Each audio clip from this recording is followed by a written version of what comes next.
नमस्कार, मैं रचना शर्मा। चढ़ती कला टाइम टीवी देख रहे हैं सभी दर्शकों का स्वागत करती हूं। आप देख रहे हैं हरियाणा के समाचार। समाचारों की शुरुआत से पहले एक नजर आज की मुख्य सुर्खियों पर।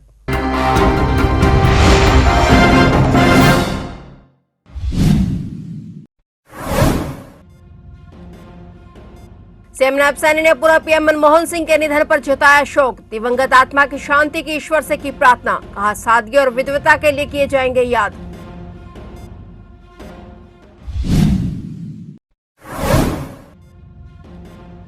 हरियाणा में भी 7 दिन का राजकीय शोक। तमाम नेताओं ने मनमोहन सिंह के निधन पर जताया दुख। पूर्व प्रधानमंत्री के निधन से प्रदेश में शोक की लहर।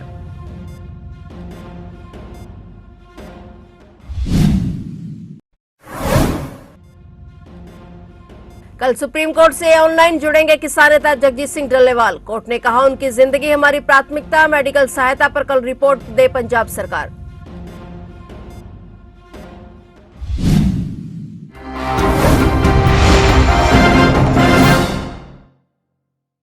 और अब समाचार विस्तार से। हरियाणा के मुख्यमंत्री नायब सिंह सैनी ने देश के पूर्व प्रधानमंत्री डॉक्टर मनमोहन सिंह के निधन पर गहरा शोक व्यक्त किया है और ईश्वर से दिवंगत आत्मा को अपने श्री चरणों में स्थान देने की प्रार्थना की। मुख्यमंत्री ने कहा कि डॉक्टर मनमोहन सिंह जी के निधन से देश को न केवल एक कुशल राजनीतिक बल्कि देश सेवा के लिए समर्पित व्यक्तित्व और कुशल अर्थशास्त्री को खोया है। उन्होंने कहा कि पंजाब के एक साधारण से परिवार और छोटे से गांव से भारत के अर्थशास्त्री और प्रधानमंत्री बनने का सफर उनके समर्पण और देश की सेवा को दर्शाता है। उन्होंने कहा कि डॉक्टर मनमोहन सिंह जी को हमेशा ही सादगी और विद्वता के लिए याद किया जाएगा। देश के विकास के लिए किए गए आर्थिक फैसलों में उनका योगदान हमेशा अविस्मरणीय रहेगा। मुख्यमंत्री ने परमात्मा से प्रार्थना की कि इस दुख की घड़ी में शोक संतप्त परिवार को यह दुख सहने का संबल प्रदान करे और दिवंगत आत्मा को शांति प्रदान करे। बता दें कि डॉक्टर मनमोहन सिंह के निधन के बाद हरियाणा के सीएम नायब सिंह सैनी ने अपने सभी कार्यक्रम रद्द कर दिए हैं। सीएम नायब सैनी को आज हिसार के नलवा और महेंद्रगढ़ में धन्यवादी दौरे के तहत जनसभा करनी थी, लेकिन उन्होंने सभी कार्यक्रम रद्द कर दिए। देश के पूर्व प्रधानमंत्री डॉक्टर मनमोहन सिंह जी के निधन से देश ने न केवल एक कुशल राजनीतिक बल्कि देश सेवा के लिए समर्पित व्यक्तित्व और कुशल अर्थशास्त्री को खोया है। पंजाब के एक साधारण गांव, छोटे गांव से भारत के अर्थशास्त्री और प्रधानमंत्री बनने का सफर उनके समर्पण और देश की सेवा को दर्शाता है।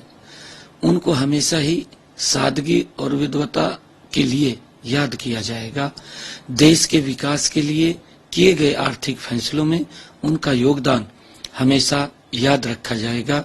मेरी ईश्वर से प्रार्थना है कि दिवंगत आत्मा को शांति प्रदान करे और परिवार तथा प्रियजनों को इस कठिन समय में संबल दे। भारत के पूर्व प्रधानमंत्री डॉक्टर मनमोहन सिंह का 92 वर्ष की उम्र में गुरुवार को निधन हो गया। उनके निधन पर हरियाणा के मुख्यमंत्री नायब सिंह सैनी समेत सभी दलों के नेताओं ने शोक जताया। डॉक्टर मनमोहन सिंह के निधन पर हरियाणा में भी 7 दिन का राजकीय शोक घोषित किया गया है। हरियाणा के पूर्व मुख्यमंत्री और केंद्रीय मंत्री मनोहर लाल खट्टर ने पूर्व प्रधानमंत्री डॉक्टर मनमोहन सिंह के निधन पर दुख व्यक्त किया। उन्होंने कहा कि एक दूरदर्शी अर्थशास्त्री और राजनेता, उन्होंने देश को अशांत समय में आगे बढ़ाया और आर्थिक लचीलेपन और विकास की नींव रखी। वहीं राज्यसभा सांसद किरण चौधरी ने भी शोक जताया। इनके अलावा हरियाणा के पूर्व मुख्यमंत्री भूपेंद्र सिंह हुड्डा ने मनमोहन सिंह को एक महान अर्थशास्त्री और भारत में आर्थिक सुधारों का अग्रदूत बताया। हुड्डा ने कहा कि मैं पूर्व प्रधानमंत्री डॉक्टर मनमोहन सिंह के निधन की खबर से दुखी हूं, जो दुनिया के महान अर्थशास्त्री, भारत में आर्थिक सुधारों के अग्रदूत और अपने काम के माध्यम से देश को प्रगति के पथ पर आगे ले गए और इसे दुनिया भर में एक अलग पहचान दिलाई। वहीं कांग्रेस सांसद कुमारी शैलजा ने भी इसे पूरे देश के लिए एक अपूरणीय क्षति बताया। सुप्रीम कोर्ट ने 32 दिन से आमरण अनशन पर बैठे किसान नेता जगजीत सिंह डल्लेवाल की सेहत को लेकर पंजाब सरकार को नोटिस जारी किया है। कोर्ट ने कहा कि डल्लेवाल को दी जा रही मेडिकल मदद जारी रहे। सुप्रीम कोर्ट ने पंजाब सरकार को किसान नेता जगजीत सिंह डल्लेवाल के मामले में फटकार लगाई और उन्हें जल्द से जल्द चिकित्सा सहायता उपलब्ध कराने के निर्देश दिए हैं। सुप्रीम कोर्ट ने 31 दिन से आमरण अनशन पर बैठे किसान नेता की सेहत और उपचार को लेकर पंजाब सरकार से हलफनामा मांगा और कल फिर सुनवाई करने का फैसला किया है। जस्टिस सूर्यकांत ने कहा कि हम कल सुनवाई के दौरान जगजीत सिंह डल्लेवाल से ऑनलाइन बात करेंगे और उसके बाद कोई आदेश देंगे। हमारी पहली प्राथमिकता उनकी जिंदगी है। सुप्रीम कोर्ट ने राज्य के चीफ सेक्रेटरी और डीजीपी को भी कल होने वाली सुनवाई में ऑनलाइन मौजूद रहने को कहा। सुप्रीम कोर्ट ने अवमानना याचिका पर सुनवाई करते हुए डल्लेवाल को मेडिकल सहायता उपलब्ध कराने के उनके निर्देश पर अमल न होने पर पंजाब सरकार के रवैये पर नाराजगी जाहिर की है। किसान नेता जगजीत सिंह डल्लेवाल फसलों के लिए न्यूनतम समर्थन मूल्य की कानूनी गारंटी सहित किसानों की मांगों को लेकर केंद्र पर दबाव बनाने के लिए 26 नवंबर से खनौरी बॉर्डर पर आमरण अनशन पर हैं। मरण पर बैठे किसान नेता जगजीत सिंह डल्लेवाल की हालत बेहद खराब हो चुकी है। डल्लेवाल ने कल शाम से पानी नहीं पिया क्योंकि अंदर हुई कमजोरी के कारण उनकी रोगों के साथ लड़ने की शक्ति खत्म हो गई है। उनको पानी की घूंट पीते ही उल्टी आ जाती है। उनके हाथ भी पीले नजर आ रहे हैं और शरीर बेहद कमजोर हो चुका है। परंतु डल्लेवाल ने मरण व्रत को त्यागने से इंकार कर दिया है। बता दें कि आज डल्लेवाल का आमरण अनशन 32वें दिन में पहुंच गया है। अभी तक सरकार की तरफ से भी कोई सहमति नहीं बनी है। पूर्व मुख्यमंत्री एवं इनेलो सुप्रीमो स्वर्गीय ओम प्रकाश चौटाला की अस्थि कलश यात्रा आज फतेहाबाद पहुंची। इनेलो के डबवाली से विधायक आदित्य देवीलाल, पूर्व मुख्यमंत्री के पोते और रानिया से विधायक अर्जुन चौटाला और इनेलो प्रदेश अध्यक्ष रामपाल माजरा की अगुवाई में यह अस्थि कलश यात्रा फतेहाबाद पहुंची। इस दौरान इनेलो कार्यकर्ताओं, सामाजिक संस्थाओं के प्रतिनिधियों ने पूर्व मुख्यमंत्री को भावभीनी श्रद्धांजलि अर्पित की। श्रद्धांजलि कार्यक्रम में इनेलो कार्यकर्ताओं के साथ साथ शहर की विभिन्न सामाजिक, राजनीतिक और धार्मिक संस्थाओं के सदस्यों ने भी भाग लेकर पूर्व सीएम को श्रद्धांजलि अर्पित की। उन्होंने कहा कि स्वर्गीय ओम प्रकाश चौटाला का फतेहाबाद जिले से विशेष लगाव था और यह काफी संख्या में लोग उनसे जुड़े रहे हैं। इसके अलावा आज यह यात्रा फतेहाबाद, हिसार, भिवानी, दादरी, महेंद्रगढ़, नारौर, रेवाड़ी होते हुए गुरुग्राम में रात्रि विश्राम करेगी और कल 28 दिसंबर को गुरुग्राम से सुबह 9 बजे यात्रा पुनः शुरू होगी, जो 29 दिसंबर को पानीपत से कुरुक्षेत्र तक जाएगी।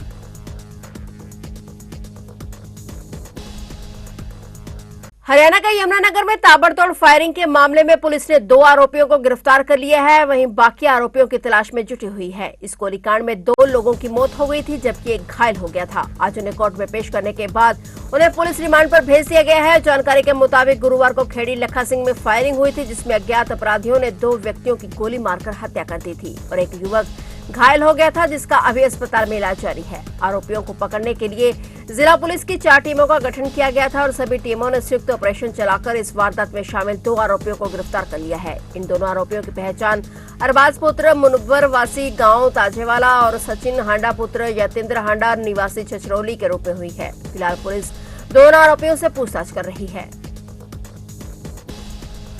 हरियाणा सरकार ने ठंड के मौसम को देखते हुए सभी स्कूलों में सर्दियों की छुट्टियों का ऐलान कर दिया है। स्कूलों की छुट्टियां 1 जनवरी से लेकर 15 जनवरी तक रहेंगी। इसके बाद 16 जनवरी से स्कूल खोले जाएंगे और इसे लेकर स्कूल शिक्षा निदेशालय ने आदेश जारी कर दिए हैं। बता दें कि हरियाणा के शिक्षा मंत्री महिपाल ढांडा ने इस बारे में पहले ही बयान दिया था। शिक्षा निदेशालय की ओर से जारी किए गए इस आदेश में यह भी कहा गया कि इन सर्दियों की छुट्टियों के दौरान बोर्ड आदि के नॉर्म्स के अनुसार बोर्ड कक्षाओं के लिए स्कूल द्वारा निर्धारित समय के अनुसार छात्रों को प्रैक्टिकल के लिए स्कूल में बुलाया जा सकता है। राज्य के सभी जिला शिक्षा अधिकारी, जिला मौलिक शिक्षा अधिकारी, खंड शिक्षा अधिकारी और खंड मौलिक शिक्षा अधिकारी, साथ साथ स्कूल के मुखिया और प्रभारी को भी ये आदेश दे दिए गए हैं।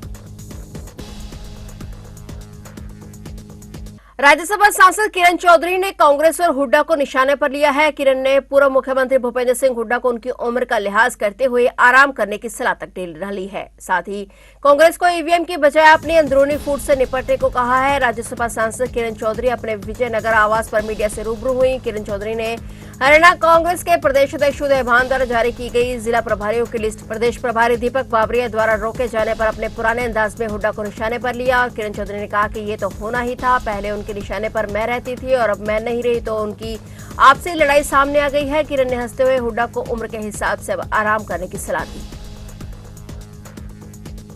हरियाणा में आज शुक्रवार सुबह से ही आज मौसम बदला हुआ है। 22 दिसंबर की रात सक्रिय हुए पश्चिमी विक्षोभ के बाद आज शुक्रवार आज सुबह से ही बारिश का सिलसिला जारी है। प्रदेश के पूर्वी जिलों सहित एनसीआर एरिया में बूंदाबांदी से लेकर हल्की बारिश का दौर जारी है और मौसम विशेषज्ञ की माने तो शनिवार को भी इस विक्षोभ के प्रभाव से दक्षिणी जिलों में बारिश की गतिविधियां होंगी। विभाग ने बताया कि एक पश्चिमी विक्षोभ सक्रिय होने से पिछले 24 घंटों में हल्की बारिश की गतिविधियों को दर्ज किया गया है। इसके असर से दूसरे दिन भी कहीं कहीं हल्की बारिश दर्ज की गई। वहीं एक बार फिर से बर्फीली हवाएं चलने से दिन और रात के तापमान में गिरावट देखने को मिलेगी। आने वाले 2 दिनों तक एक बार फिर से कुछ स्थानों पर शीतलहर की स्थिति और सुबह के समय कोहरा देखने को मिलेगा। मौसम विभाग ने कल 28 दिसंबर तक ऐसे ही बारिश होने की संभावना जताई है और 29 से संपूर्ण इलाके में ठंड के triple attack, cold day, cold wave और कोहरा अपने तेवरों को दिखाएगा।